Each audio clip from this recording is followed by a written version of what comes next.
Hello everyone, welcome back to Legal Cluster and also welcome to a new video by Legal Cluster. Azir video to ami BNS start kori aso. So we will study BNS aru BNS or kisuman mains or answer writing ami aji sam. Assam Judicial Service grade 3 babe a video to. Video to start korar agot aponalokok notify koribo bisaru je AJS grade 1 aru 3 duitar babe amar falor pora online guidance program ase aru dia hoy aru ei guidance program join koribole hole apunaloke admissioner karone contact koribo paribo amak WhatsApp at this number ei number dot apunaloke AJS grade 1 net 3 apunaloke likhi pothia dibo apunalokok amar falor pora 24 ঘণ্টাৰ ভিতৰত কল কৰা হ'ব AJS grade 1 ৰ বাবে আমাৰ fee structure হৈছে ₹3000 per month আৰু grade 3 ৰ বাবে হৈছে ₹1700 per month কিন্তু grade 3 এটা ডিসকাউন্ট চলি আছে যদি হে আপোনালোকে 3 দিনৰ ভিতৰত এই ভিডিওটো আপলোড হোৱাৰ 3 দিনৰ ভিতৰত যদি এডমিশন আপোনালোকে লয় তেতিয়া হলে হেতু ₹1500 per month হলে আহি যায় আৰু এই গুটেই কোৰ্সত আমি প্ৰিলিমছ মেইনছ এণ্ড ইন্টাৰভিউ জিটুক আমি PMI বুলি কওঁ এই কোৰ্সটোত গুটেখিনি বস্তু কভাৰ কৰা হ'ব আজিৰ আমাৰ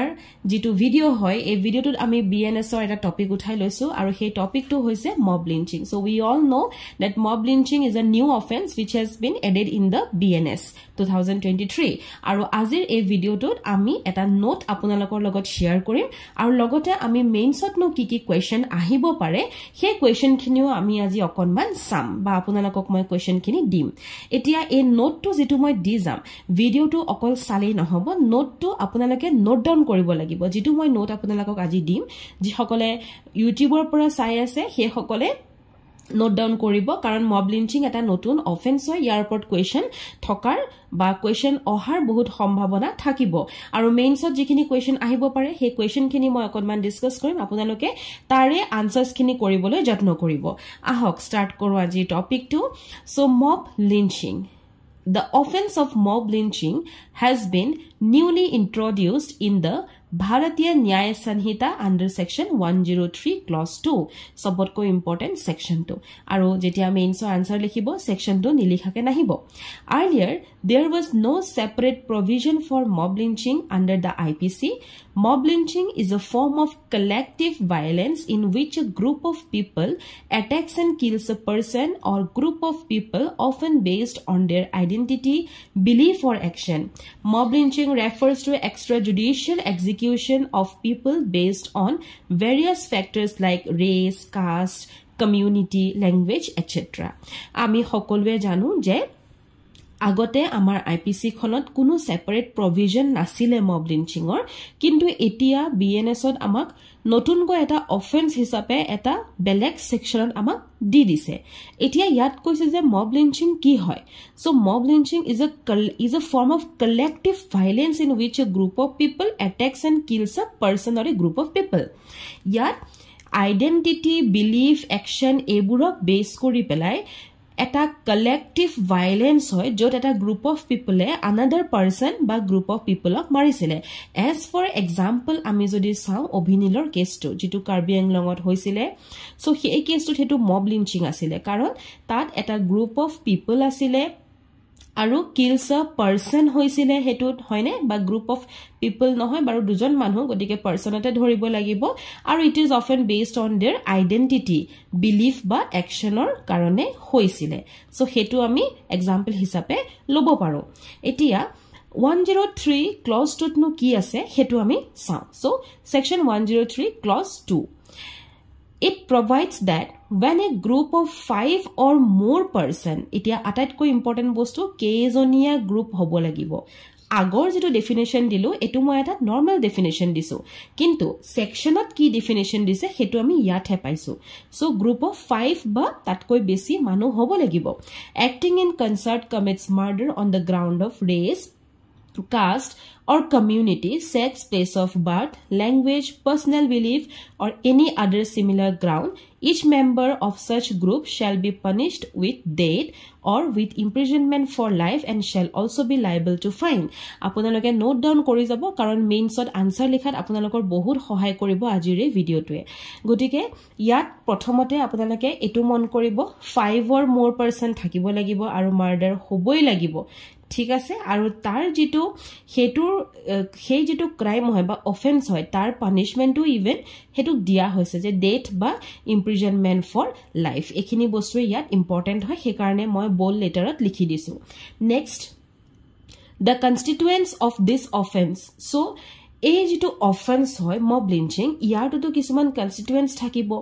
কি থাকিব যেকিটা মই ইয়াত বল লেটাৰ লিখি দিছো হেকিটা এটাৰ কনস্টিটুয়েন্ট সৰি so the group of 5 or more person থাকিব acting in concert হ'ব murder হ'ব লাগিব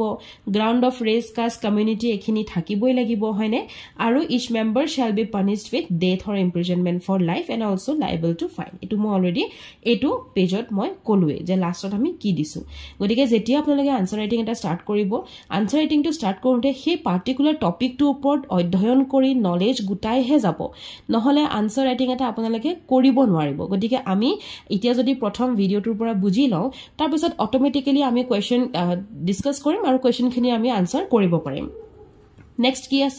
section 117 clause 4 of the BNS. It provides that when a group of 5 or more person acting in concert causes grievous hurt to a person on the ground of race, caste, community, sex, place of birth, language, personal belief or any similar ground, each member of such group shall be guilty of the offense of causing grievous hurt and shall be punished with imprisonment for either description for a term which may extend it to 7 years and shall also be liable to fine.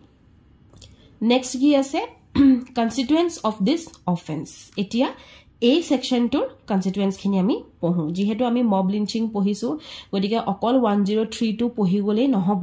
মব লিঞ্চিংৰ ওপৰত আৰু কি সেকশনত আৰু কি section জড়িত হৈ আছে হেকিনি বস্তু আমি একেলগে পঢ়ি যাব লাগিব গতিকে এই ইয়াৰ কনস্টিটুয়েন্টস খিনি কি আছে যে ইয়াত 5 or more person হ'ব লাগিব acting in concert হ'ব লাগিব causes grievous hurt হ'ব লাগিব আগতে কি পাইছিলো আমি যে causes কি পাইছিলো commits murder হয়নে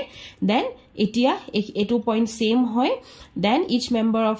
shall be guilty of the offense of causing grievous hurt aru yet extended to 7 years agote ki paisilo je death or imprisonment for life etia ki ase 7 years and shall also be liable to fine buji paise under this section instead of causing death the mob is causing grievous hurt to the person yar etwe koise je duta jitu ami section pohi golo a section to grievous hurt hoy sorry section to death hoise আৰু 117 ত কি হৈছে ইয়াত instead of death ইয়াত গ্ৰিভিয়াস heart হৈ আছে বুজি পাইছে এতিয়া সেই কাৰণে লাষ্টত এটো দি ক্লিয়াৰ কৰা হল ওকে নাও we will try new so আমাৰ এতিয়াৰ পৰা কিছুমান ভিডিওত এনেকে try new থাকিব try new আপোনালোকে গৈ পেলাই আপোনালোকে আনসাৰস খিনি ট্ৰাই কৰিব পাৰিব সো মেইনছৰ কোৱেশ্চন আমি এতিয়া ডিসকাস কৰো বা মেইনছৰ কোৱেশ্চন খিনি চাও কেনে ধৰণে কোৱেশ্চন আহিব পাৰে mob lynching is not only an assault on an individual but an attack on the collective conscience of the society critically analyze সদায় মনত ৰাখিব analyze বুলি দিলে আনসাৰ বেলেগ critically analyze বুলি দিলে আনসাৰ বেলেগ examine বুলি দিলে আনসাৰ বেলেগ হয়নে বা explain বুলি দিলে answer bele gotike etu koribole try koribo what is mob lynching what is boli khudha lage lage eta general definition dibo jitu moi yat apunalakok already disu tar pisot etu definition dibo আর লগতে আপোনালোকে এটু যেহেতু এটা mob lynching or definition হৈ গল গতিকে এটু আপোনালোকে দিব পাৰে then what are the various reason for rise in mob lynching in India Indiaত কিয় mob lynching rise হৈছে তাৰ আনসাৰস আপোনালোকে of course কৰিব পাৰিব আৰু তাৰ বহুত ধৰণৰ reasons থাকিব এটা দুটা তিনটা বুলি নহয় আপুনি যিমান পাৰে হিমান reason দিবলৈ চেষ্টা কৰিব suggest some measures to prevent mob lynching then question number 4 mob lynching is a serious social problem in India where people are killed or injured by violent mobs based on rumors prejudices personal enmity what are the main causes and consequences of this phenomenon next question to apnalake try koribo how have the government and civil society responded to prevent and punish mob lynching etia jetia governmentor kotha khudile tar mane apnalake BNS ohar kotha likhibo lagibo je IPC t enekwar karone BNS ot ami eneke eta section extra koi loi ahisu government e hetue kam korile right je amar society law khonke okonman change koi dile godike ei bostu yat likhibo what are the possible ways to address the root causes of mob lynching and promote culture of tolerance and respect for human rights in India ei pasta question eta topic ot ami palu eneke jodi ami আমি আৰু বহুত topic লওঁ তাৰে যদি কোৱেশ্চনখিনি মই দিও আপোনালোকে ঘৰতে বহি ধুনিয়াকে আনসাৰ ৰাইটিং কৰিব পাৰিব প্ৰেক্টিস কৰিব পাৰিব আৰু নোট লগালক তৈয়াৰ হৈ যাব আৰু তৈয়াৰী কৰিব পাৰিব হেহে ট্ৰাই কৰিব এই ট্ৰাই নিউ খিনি try news R very important আৰু এই গুটে নোট টু আপোনালোকে লিখি পেলাই থব যাতে আপোনালোকে পাহৰি না যায় so thank you for watching the video and thank you for subscribing to the channel আপোনালোকে এই ভিডিওটো যদি ভাল পাইছে আৰু এনে ধৰণৰ যদি মেইনছৰ আনসাৰ ৰাইটিংৰ কাৰণে আপোনালোকক নোট প্লাস কোৱেশ্চনছ লাগে তেতিয়া হলে আপোনালোকে এটা কমেন্ট কৰি থব যাতে মই দিব পাৰো কাৰণ লাষ্ট দুটা ভিডিওত আমি যেতিয়া মেইনছ ৰাইটিংৰ দিছিলো তেতিয়া কমেন্ট আহিছিলে সেইবাবে আজিৰ এই ভিডিওটো থাকিলে আৰু ভিডিওটো যদি আপোনালোকৰ অকনমান প্ৰিপাৰেচনত সহায় হৈছে লিগেল ক্লাষ্টাৰ থ্ৰুৰ পৰা তেতিয়া হলে ভিডিওটোত লাইক এটা নিদিয়াকৈ না যাব thank you for watching the video have a great time